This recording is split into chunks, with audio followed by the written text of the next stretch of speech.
Last year, I started telling people I was not going to spend money on things that did not fit my budget.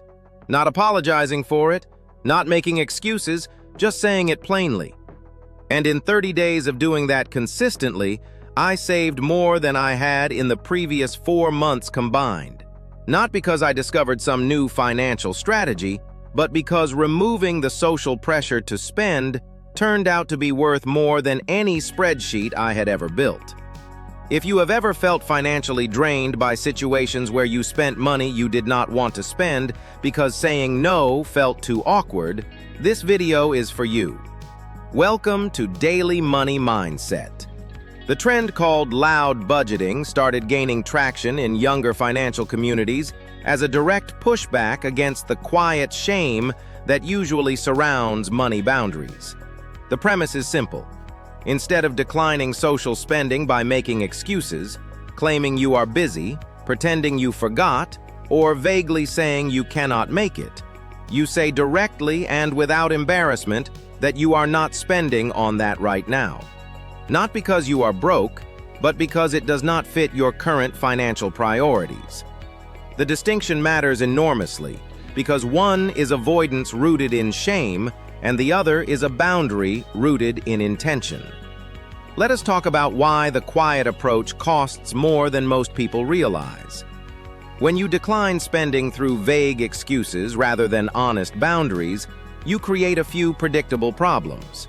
First, the excuses often do not hold up over time, which means you eventually end up in the situation anyway, after all, spending money you did not want to spend because your exit strategy collapsed. Second, it keeps you in a cycle of social anxiety around money because you are managing the secret of your financial situation rather than simply living according to it.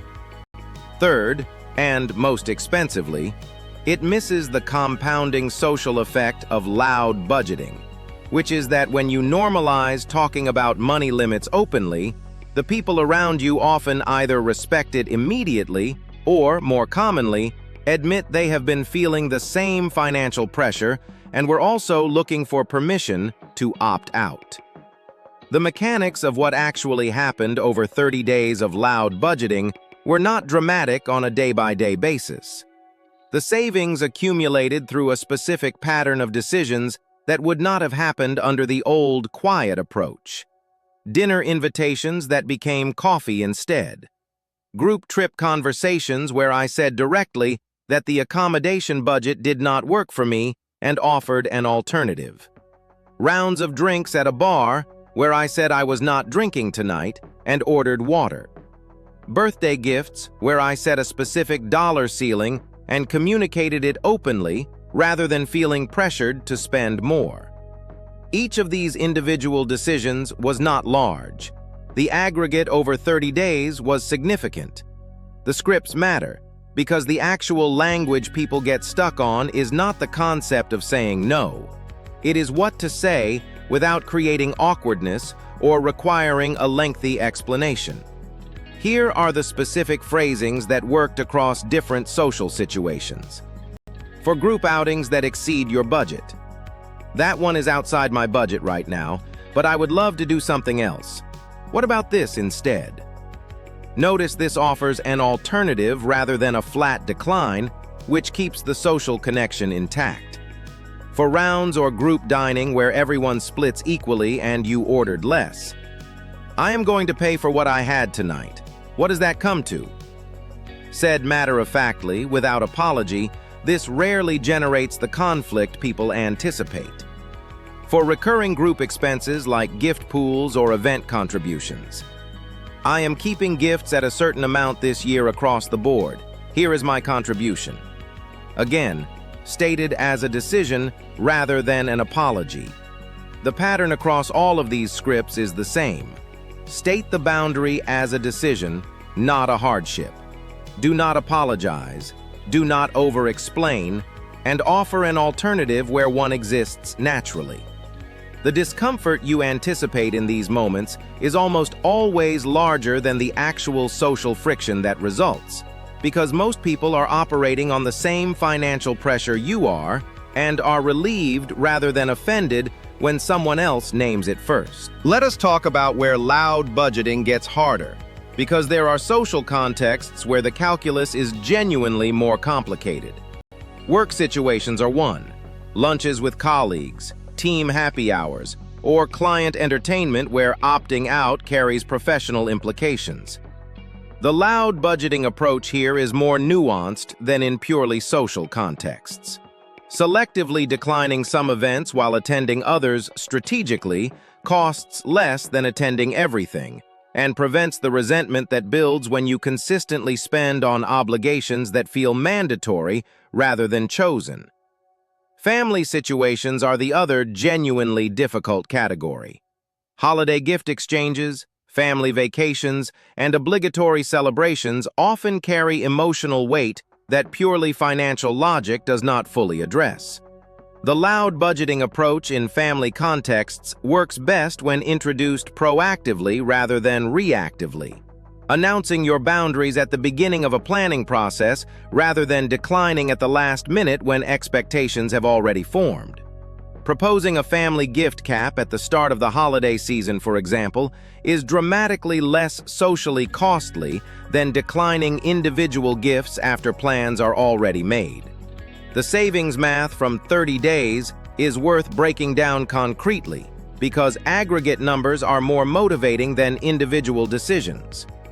The single largest category of savings came from group social spending, dinners, events, and outings where social pressure would have generated spending that my stated budget did not actually support. The second category was spontaneous convenience spending that the loud budgeting framework pushed into conscious evaluation rather than automatic default. If you are already thinking about your budget explicitly enough to talk about it, every spending decision goes through a brief, deliberate check that it otherwise would not. The third category was gift and celebration spending, where stated limits replaced the vague discomfort of spending more than felt right to avoid seeming cheap. What loud budgeting actually changes is the cognitive cost of financial boundaries.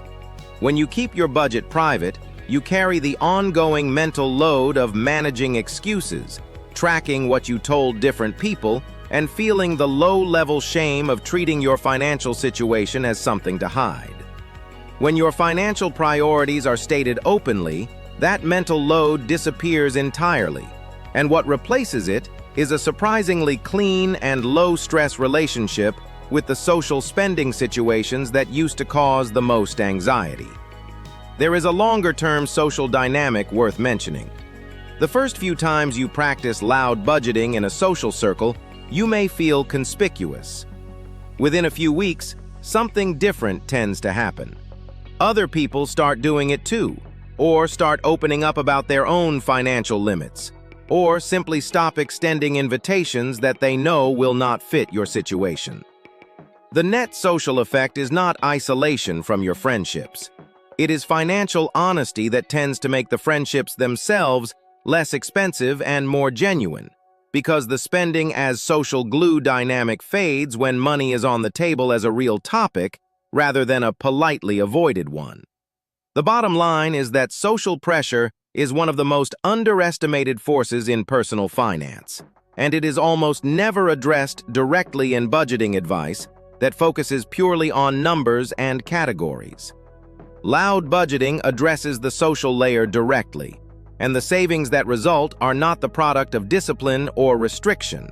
They are the product of removing the specific social mechanism that was generating spending you never actually wanted.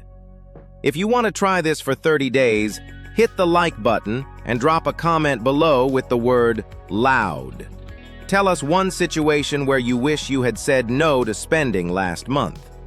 Subscribe to Daily Money Mindset for 3 videos a week on the real behavioral and strategic drivers of financial progress. Scripts and talking points for every social situation we covered today are linked in the description below.